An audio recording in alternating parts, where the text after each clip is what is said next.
又细滑，新年快乐，恭喜发财，年年有余。Today's date is February 10th, 2024. It is the Lunar New Year. I've celebrated this holiday for a few years. I worked for a Chinese company for a while, and I had to celebrate, and it was through that I celebrated the holiday, and I've continued the tradition. I find it fun, and I decorate the house in lanterns and fish.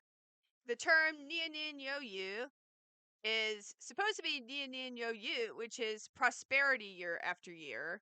But if you make you into you, it becomes have fish year after year. And this is why you see a lot of fish on New Year's decorations, at least referring to Mandarin Chinese.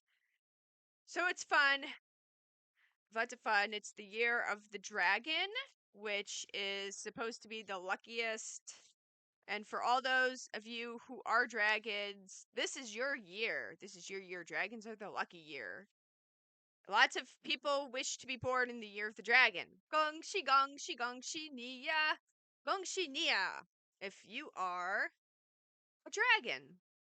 A lot has happened in regards to MMTLP / Next Bridge Hydrocarbons this past week. It's been a hurry frenzy. I wouldn't say a worry hurry frenzy, but it certainly has been a frenzy of things happening. This week we saw several press releases. We saw 2 press releases in one day. And we'll get to those in a different video.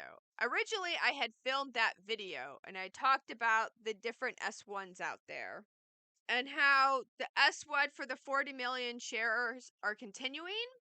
And then there was a second S1 for the spin-out, which was for the Bronco, Louisiana, and then the added 10% value of the Oro Grande.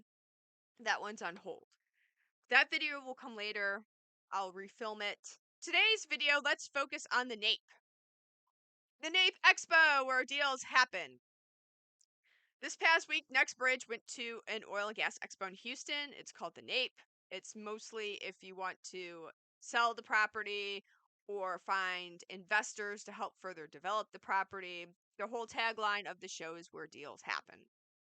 Next Bridge had a booth. It was right across from Chevron, adjacent to the beverage station. That made me excited. A few Next Bridge Hydrocarbons investors did attend.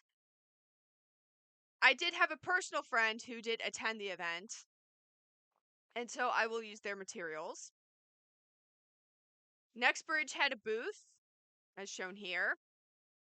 While the booth itself might seem lackluster in its marketing due to not having fancy displays, the goal here wasn't to market the material itself, it was to present it by the accredited geologists there. As such, the material of Next Bridge Hydrocarbons was presented by the Zebrowski Brothers. The Zebrowski Brothers being Mike and Dan Zebrowski. For those who do not know, they are geologists for the Balkan Shale. That's what put them on the map. They helped make the Balkan Shale go from frustration into production. These two are notable, credible geologists. I only saw Mike Zebrowski in these photos, but according to my friend who was there, they were both in attendance and both presenting the Next Bridge Hydrocarbons material. Let's go to the Zebrowski presentation I have. Sadly, it's only a 1.5-minute long clip. I wasn't able to get the rest of the material uploaded. Again, I had a friend there, so it was via proxy. But you might find it interesting nevertheless on what he talks about. Let's take a look. For the canyon, and they were also looking for the Barnett. They made discoveries up here in the canyon and in the Mississippian, and they also drilled vertical wells down here. Their plan was to take and develop this field, develop the other wells that they had, carry this gas down to El Paso, which is just 25 miles away, and then market it to the Marathon refinery there, and then you could also export that gas overseas. So the Oro Grande Basin then was being investigated by Torchlight, which became Next Bridge Hydrocarbons. And a number of wells have been drilled out there that confirm that this petroleum system is working in the region. You can see all of the wells that have encountered flares.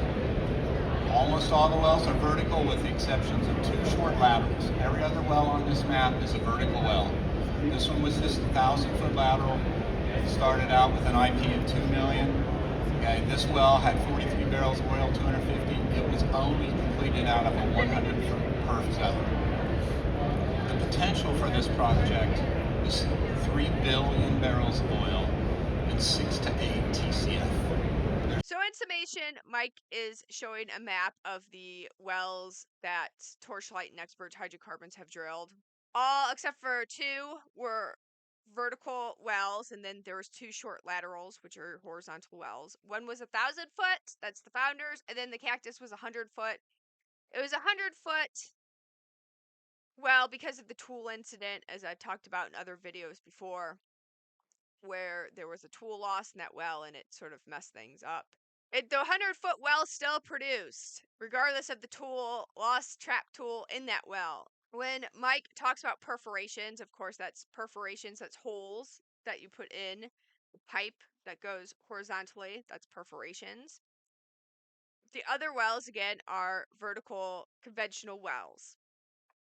And as I referred to in the latest well update from NextBridge from January, these wells are vertical wells. There is no pump jack on them. There is no acid job on them. There is nothing to help expand the flow rate of the reservoir. That's just from the reservoir itself, artisanally.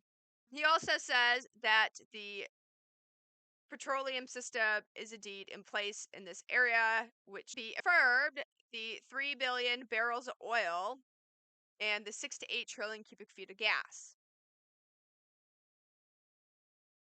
I wonder what median this would fall on by the gas that was discovered in the Johnson. My friend who was in attendance learned that the source material of the Johnson wells is very porous. It's a bit more porous than what I had conservatively calculated it out, and that was one of my limiting factors. I'm like, well, what's the porosity of this rock? It's pretty porous in the fact he was telling me how they were drilling it and the gas flow that came out and the flares that came out. So it's a pretty porous rock. It's exciting. But if it's porous, you must be careful with drilling, as you do not want to impede flow rate of the reservoir itself. And let's take a look at this picture. This was circulating on the internet, and this is part of the investors that they're trying to get to develop the Oro Grande. So this paper here is a deal for a potential investor. There's 2 phases to it. It's a 2-phase process. Be proactive, be organized. Phase 1. It's going to cost you about $31 million, and what you're going to do is drill out 2 wells, 2 producing wells, high confidence wells. It's going to cost $21 million, so just over $10 million to drill out a well. The first well is going to be in the Penn Formation, and well number 2 is going to be in the Barnett Formation. What type of wells we're talking about, it is not stated here. How many pay zones? It seems to be 1 pay zone per well. And then you're going to pay a lease fee on top of that of $75 per acre. And the $10 million comes from $75 multiplied out by 134,000 acres. Phase 2 is going to cost you $95 million if you choose to opt into phase 2, which is drill 3 additional wells. Are you going to drill 3 additional wells in the pay zones of the 2 you already established? Are these going to be new wells? That's not defined. But this would be something that one would ask if they were considering this investment. You're then going to do 3D seismic activity, and you're going to pay an additional lease fee of $425 per acre. What does your investment return? Over a 10-year period, your investment would get you 1.3 to $2 billion in revenue. Again, it's not going to take 10 years to do this. There's some misconception going around that it's going to take 10 years just to drill out these wells. It is not. If you decide to do the call options, as stated at the top of this paper, to develop more acreage, you can do 370 sites out of the possible 3,150 sites. That's 12%. available to you as a call option for additional money. Additional money. It's a call option. Out of one pay zone, you can get this, right? Out of one pay zone. There's 7 pay zones per well. And then the smallest amount, of course, is 7 to 9% of original oil in place. That's OIP. That's your recovery factor. You're getting 7 to 9% out. Through that 7 to 9% of the volume, you're going to get 1.3 to 2 billion over a 10-year period, and this is based on the NYMEX, which is the New York Commodities Exchange, the New York Mercantile. And then through phase 1, Next Bridge retains a 25%, and then you get a back interest payout once it's completed. This is a cash for cash deal. It does not cause dilution to the Next Bridge shareholders. It's funding through cash flow and development. This is not funding through creating offerings for shares. Throughout the production of these wells, Next Bridge again will retain an interest in the mineral rights, which is good for us because that's a potential payout.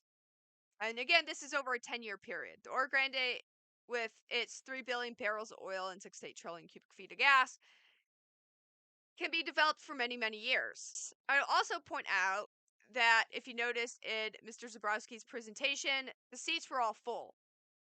And as reported to my friend, all the seats were full. There wasn't an empty seat there.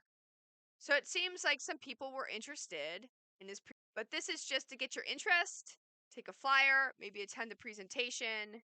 Is this something that you would like to do?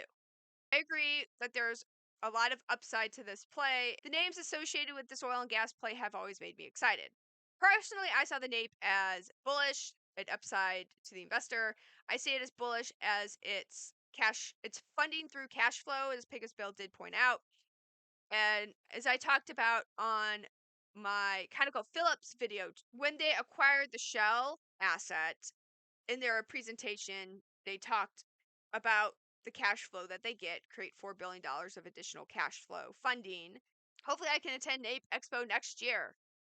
That would be nice. It's always exciting to see an established geologist present. Okay, guys, that's it for today. I will see you soon. Goodbye.